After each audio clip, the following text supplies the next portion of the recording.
amma dabarento duutim assalaamu alaykum wa rahmatullahi wa barakaatu ashammaar kafuni akkam jirtu daawwattootaa fi hordoftoota jaallatamtoota keenyam oduu saatii kanaa qabnu sin dhageessifnaa bakka oduun kun irraa isin darbu istiidiyoo jamaatu nuural iimaan irraa nu hordofaa isiniin jennaam durarratti moototii ijoo isin dhageessifnaam.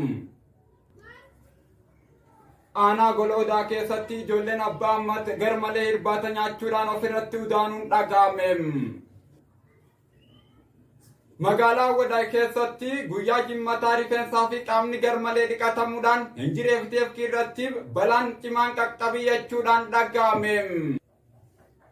pirezidaantii mana murtii waliigalaa aadde hinjireem balbala kofoo abbaa ammat irratti paarlaamaa taa'uudhaan marii isaanii taasisan. gurbaan maqaan isaa wallaalame tokko baay'ee beela'uudhaan soomana isaatii malee furuu jechuudhaan dhaga'ameem. godina seelanaa aanaa firaashaa gandama kaddaa magaalaa hirriibaa keessatti abbaan ammadii fi haati ammat ajjechaantuutaa irratti marii taasisan. oduu gaddaa takkaas qabnam. achuma magaalaa godina harargee ba'aa magaalaa awwadaa keessatti gurbaan tokko hirriiba maraataa rafuudhaan dunquuquudhaan hirriibaa kee qooshaa nyaachuunsaa dhaga'amee jira. ministeerri dhimma haajaa hinjiree aadde qincaafiin tokkummaa fi garaagarummaa keenya saba tafkii wajjin hariiroo ni uummanna jechuudhaan dhaamsa isaanii dabarfatan.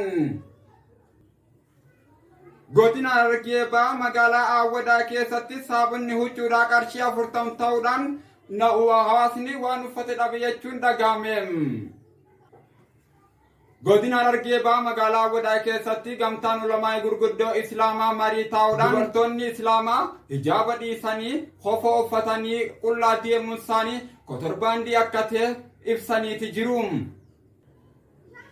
yoo yaa harka fuuni akkam jirtu daawwattootaa fi hordoftoota jaallatamtoota keenyam moototiin ijoodhaa kana fakkaataa gama oduu bal'inaatti isin dabarsina istuudiyoo jamaa nuural iimaan wajjin turtii gaarii isiniin jennam. aanaa goloodaa keessatti ijoolleen abbaa ammat garmalee halkan irbaata nyaachuun ofirratti udaanuun dhaga'amee jira.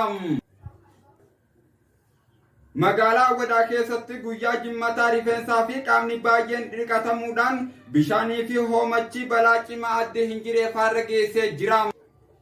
pirezidaantii mana murtii waliigalaa aadde hinjireen balbala kofoo abbaa ammat irratti paarlaamaa taa'uudhaan marii taasisan. gurbaan ajaa'ibaa tokko kan maqaan isaa hin beekamne tokko guyyaa baay'ee beela'uudhaan yeroo furaa isaatii 12:10 konkolaataan siinoo jedhamu baam jechuudhaan gurbaan saatii malee furuudhaan dhaga'amee jira.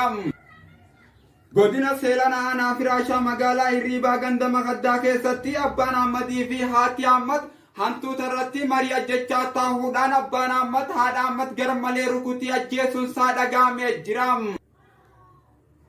oduu gaddaa takkaas ni qabnaam. achuma godina harargee ba'aa magaalaa awwadaa keessatti hirriiba ajaa'ibaa tokko rafuudhaan gurbaan maqaan isaa wallaalame tokko akka ajaa'ibaatti shuuroodhaa fi marqaa nyaachuunsaa dhaga'amee jira.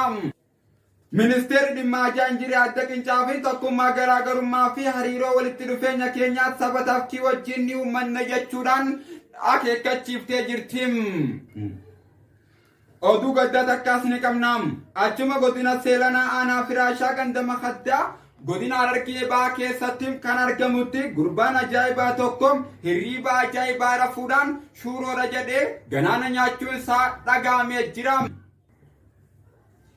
godina harargee ba'aa magaalaa awwadaa keessatti saabunnichi qarshii 40 ta'uudhaan hawaasni waan uffatu dhabuu jechuudhaan dhaga'amee jira. godina harargee ba'aa magaalaa awwadaa keessatti walgahii ariifachiisaa taa'uudhaan gamtaan ulamaa gurguddoo islaamaa marii taasisan.